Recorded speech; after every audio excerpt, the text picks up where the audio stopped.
5.18 39주기를 맞은 2019년 진실을 밝히기 위한 싸움이 계속됐는데요. 올해 키워드는 전두환, 가짜뉴스, 진상규명법입니다.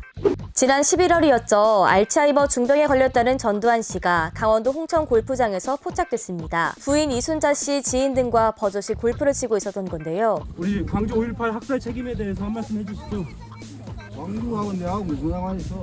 전 씨의 뻔뻔한 답변은 계속 이어집니다. 1,000억 원 넘는 추징금과 고액 세금 언제 납부하실 겁니까? 한 말씀 해주세요. 네가 좀 밝히라. 동영상을 촬영한 이만솔 정의당 부대표는 전두환 씨의 드라이버샷은 호쾌했고 아이언샷은 정교했다. 나이가 무색할 정도로 굉장히 기력이 넘쳐 보였다고 묘사했는데요. 90에 접어드는 노인이라고는 믿기지 어려울 정도로 아주 건강하고 정정한 모습이었습니다. 정신적으로도 굉장히 또렷하고 맑은 정신을 유지하고 있음을 제가 한 10여 분간 가까이서 대화를 나눈 과정에서 아주 생생하게 느낄 수 있었습니다. 이날 골프장에서만 전 재산이나 다름없는 28만 5천 원을 쓴 전두환 씨. 정작 내야 할 1,020억 원의 추징금은 아직 한 푼도 안 내고 있는데요. 이에 천정배 의원은 범죄 수익이 발견되면 몰수 추징하는 일명 전두환 사업 불법 재산 끝장 환수법을 발의했습니다. 전 씨의 민폐는 여기서 끝이 아닙니다. 모든 이유로 박탈당한 전 씨의 경호 예산이 내년에도 2억 원 이상 배정돼 있는데요. 경호 인력 철수를 요구하는 목소리가 커지고 있습니다. 범죄자 전두환에 대한 경호 예산을 전액 삭감하라. 경호 비용으로 최소 100억 이상의 혈세가 들어갔다고. 한편 전 씨는 지난 3월 39년 말에 처음으로 광주법정에 섰는데요. 발포 명령 부인합니까? 헬기 기총 수사를 직접 겪은 시민들이 여러 나타나면서 손적 없다고 발뺌하는 전 씨 측과 치열한 법적 공방을 이어가고 있습니다. 한 개인을 그냥 법정에 세운다는 그런 의미보다는 광주에게서 저지른 그 엄청난 그 만행을 밝혀내고 특별히 5.18 기총소사의 진상을 밝혀내는 일이 이번 재판에 있어서 더욱더 중요한 일이죠. 지난 5월 당시 미군 정보위원이었던 김용잔 씨와 505 보안부대 수사관이었던 허장환 씨는 전두환 씨가 광주에 내려와 사살 명령을 내렸다고 거듭 주장했습니다. 21일 점심시간 당시 헬기를 타고 왔습니다. 오후 1시 도청 앞에서 집단 사살이 이루어졌고 전두환의 방문 목적은 바로 사살 명령이었다고 생각이 듭니다. 호버링 스탠스 상태에서 사격을 하는 것은 실시간으로 명령을 받습니다. 체계화되어 있는 사격 체제입니다. 그게. 유독 5.18 기억만 잃어버린 전두환 씨. 내년에는 정신도 챙기고 눈치도 좀 챙기자고요. 올해도 5.18 가짜뉴스가 극성을 부렸습니다. 광주 도심에선 극우 집단의 시위가 1년 내내 이어졌고요. 5월 18일에는 대규모 시위까지 열려 시민들을 경악했습니다. 5.18 유공자 명단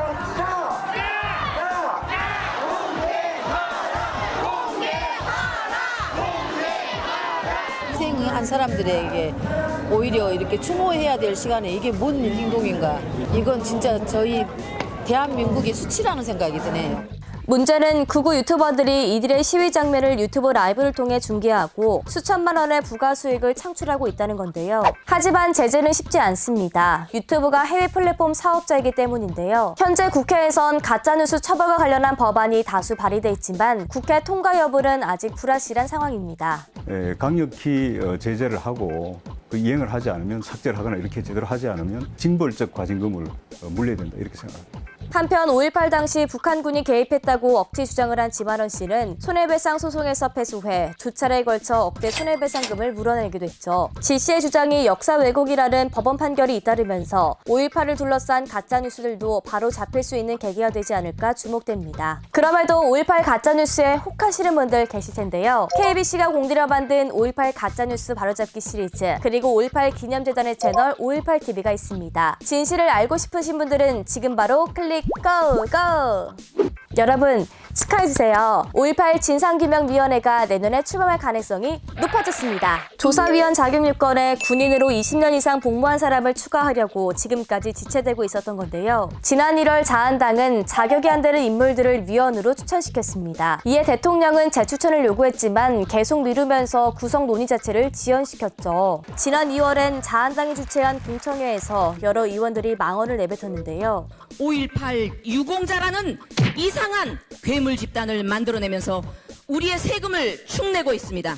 북한군 개입 반폭동이었다 하는 것을 밝혀내야 돼. 새 의원 모두 제명하라는 사회 각계각층의 요구가 무색하게 두 의원에 대한 징계는 경징계에 그쳤습니다. 우여곡절 끝에 출범할 진상규명이 할 일도 많습니다. 국군에 의한 반인권적인 행위에 대한 전면적인 조사, 왜곡, 조작 그 부분을 밝혀내는 일입니다. 이 5.11 연구위원회가 어느 규모로 어떤 내용으로 허위 사실을 말하자면 날조했는지에 대해서 밝혀내는 일. 어느덧 40주기를 앞둔 5.18 민주화 운동, 5월의 정신은 한국을 넘어 세계로 이어지고 있는데요. 홍콩 시민들은 80년 광주에서 용기를 얻어 민주화 시위를 벌이고 있습니다. 임을 위한 행진곡을 따라 부르는 시민들의 모습은 잔잔한 감동을 선사합니다.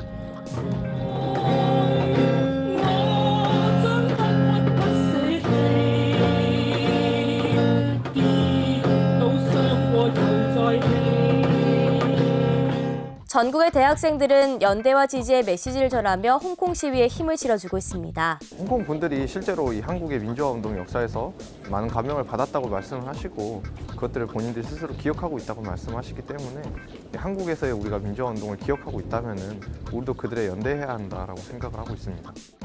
다가오는 2020년 진상규명 활동, 옛 도청보건 사업, 전두환 재판 등 굵직한 이슈들이 이어지는데요. 우리의 자랑스러운 5.18 민주화운동의 진실을 바로 알리고 그 정신을 세계인과 공유할 수 있도록 우리 모두의 적극적인 참여와 관심이 필요합니다. 여러분 모두 함께해 주실 거죠?